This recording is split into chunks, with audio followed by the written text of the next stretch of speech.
Hello, hello friends and followers. Yan nga po yung anak ko. Nakita niyo naman. Gumagawa siya ng cake para sa school. School nila guys. Ayan siya. Sinisipagan niya talaga. Talagang ginagawa niya yung the best niya guys para ma-perfect niya yung homework nila ay dyan sa school na yan. Yan. So actually guys, wala pala kaming oil pastel dyan. So bali naghiram lang po ako sa ibang classmate para may presenta siyang gagawin dyan guys. Yan. Habang gumagawa siya dyan, nagugunting naman ako ng mga ilalagay na palamuti dyan guys. Ayan siya. Talagang yan. Pinapakita pa niya yung brush para sa kanyang gawain guys. Yan.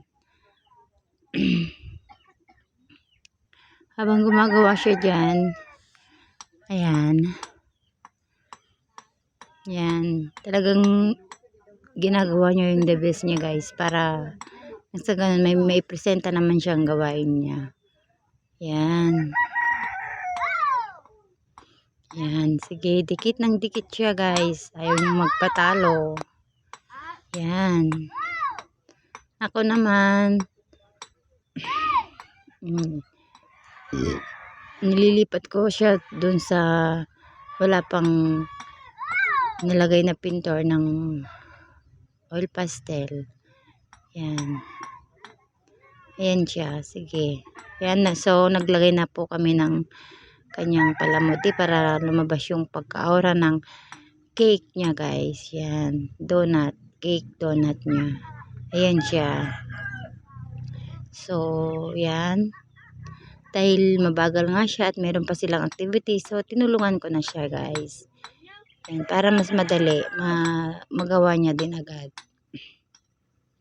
Yan. Tinulungan ko na siyang maglagay ng palamuti ng kanyang mga gawain. At pagkatapos nun,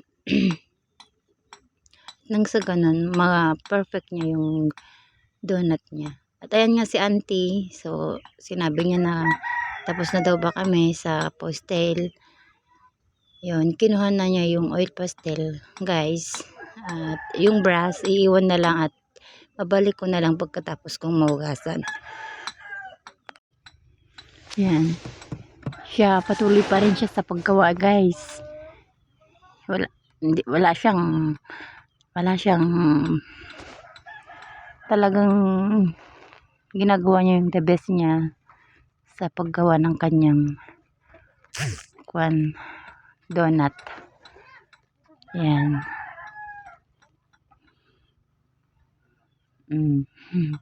Saya siya guys.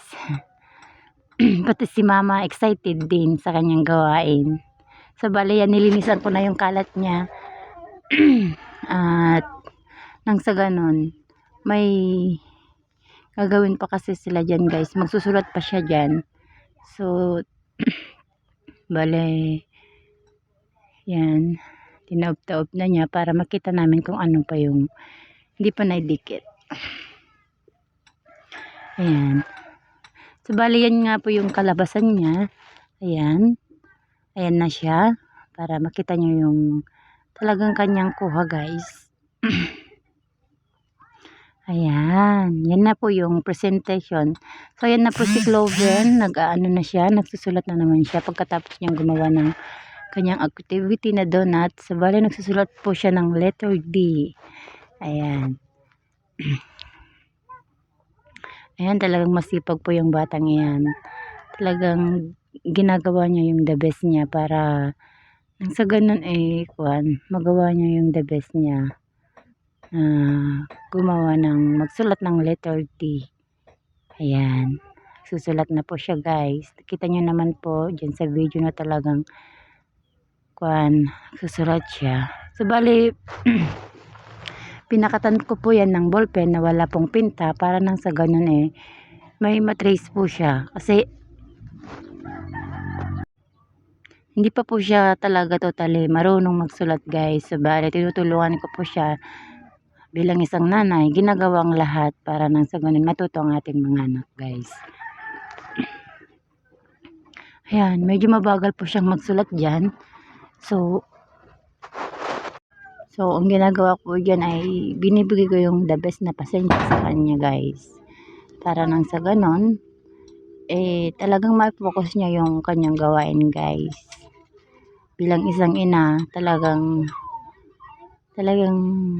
binibigyan natin lahat ng kanyang yung pasensya at mga ganyang pagtuturo sa kanya ng mabuti para nang sa ganon makapagsulat siya ng mabuti guys. Ayan, so bali na malapit na siyang matapos. Ayan na po yung kanyang gawain guys. Thank you for watching mga guys and followers ko.